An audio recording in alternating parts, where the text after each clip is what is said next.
will end. And those of us who manage the public's dollars will be held to account to spend wisely, reform bad habits, and do our business in the light of day, because only then can we restore the vital trust between a people and their government.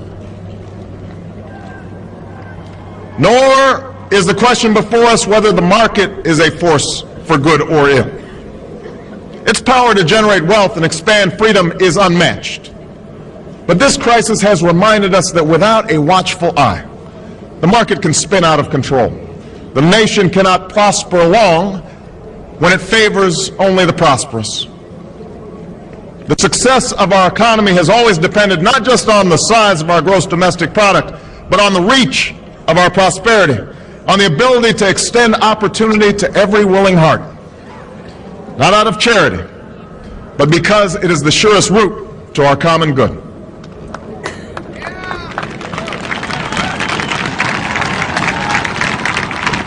As for our common defense, we reject as false the choice between our safety and our ideals. Our founding fathers, faced with perils that we can scarcely imagine, drafted a charter to assure the rule of law and the rights of man, a charter expanded by the blood of generations. Those ideals still light the world, and we will not give them up for expedience sake.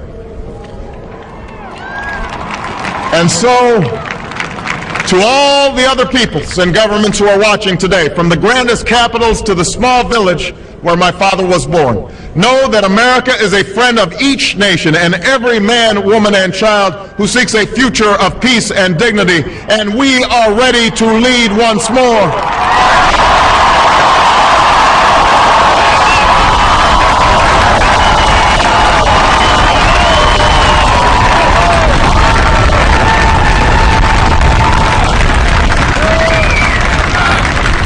Recall that earlier generations faced down fascism and communism not just with missiles and tanks, but with the sturdy alliances and enduring convictions.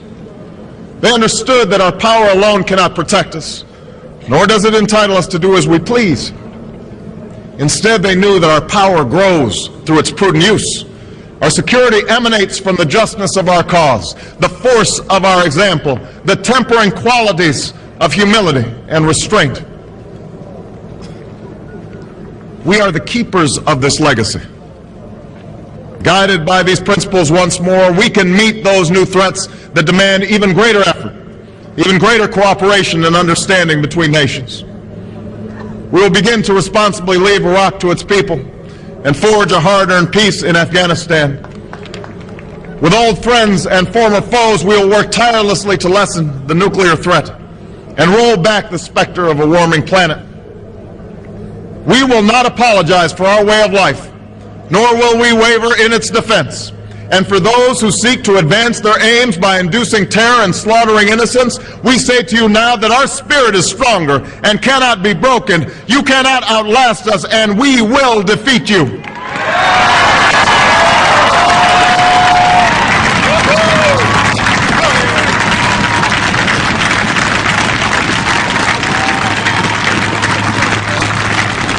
For we know that our patchwork heritage is a strength, not a weakness.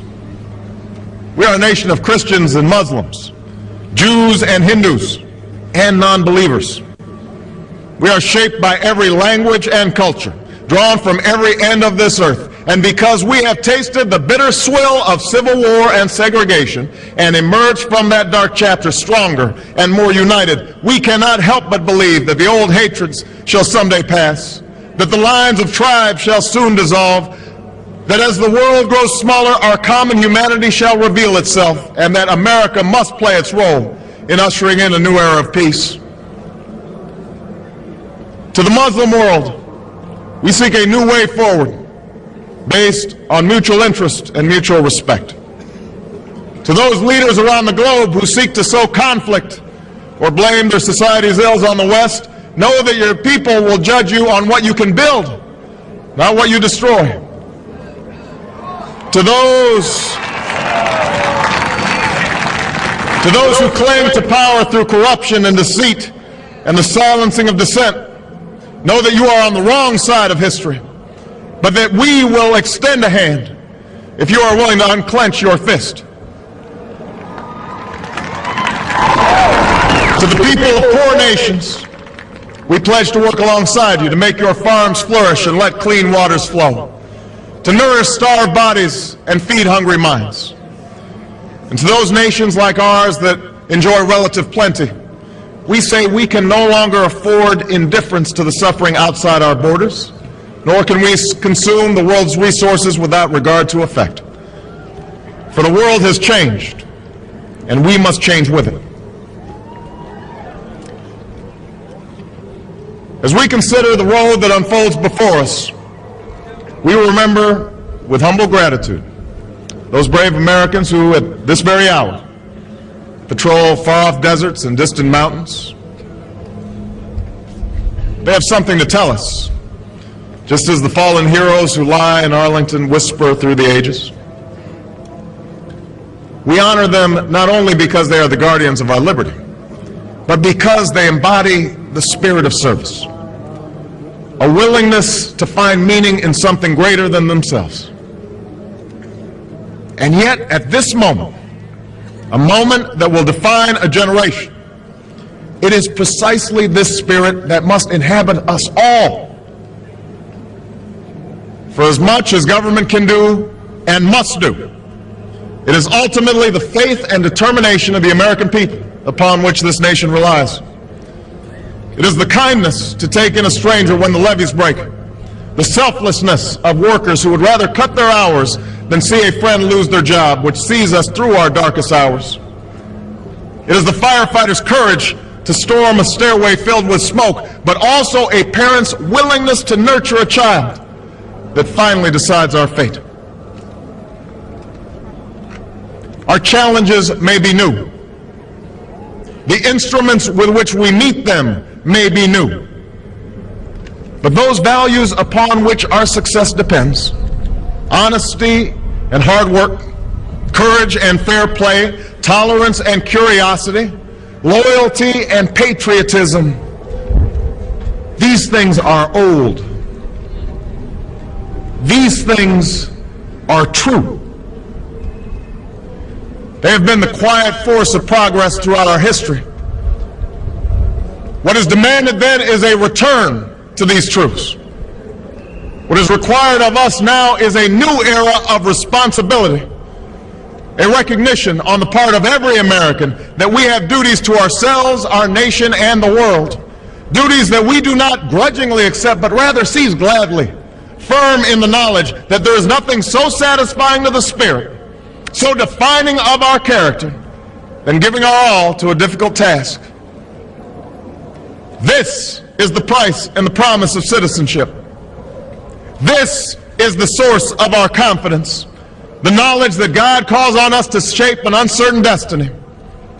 This is the meaning of our liberty and our creed, why men and women and children of every race and every faith can join in celebration across this magnificent mall, and why a man whose father less than 60 years ago might not have been served at a local restaurant can now stand before you to take a most sacred oath.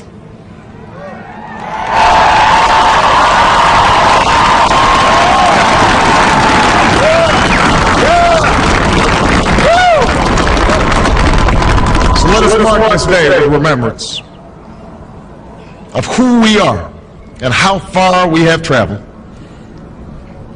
In the year of America's birth, in the coldest of months, a small band of patriots huddled by dying campfires on the shores of an icy river. The capital was abandoned. The enemy was advancing. The snow was stained with blood. At a moment when the outcome of our revolution was most in doubt, the father of our nation ordered these words be read to the people.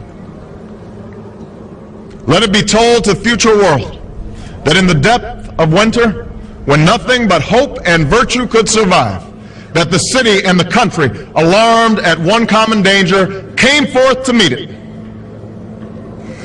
America, in the face of our common dangers, in this winter of our hardship, let us remember these timeless words.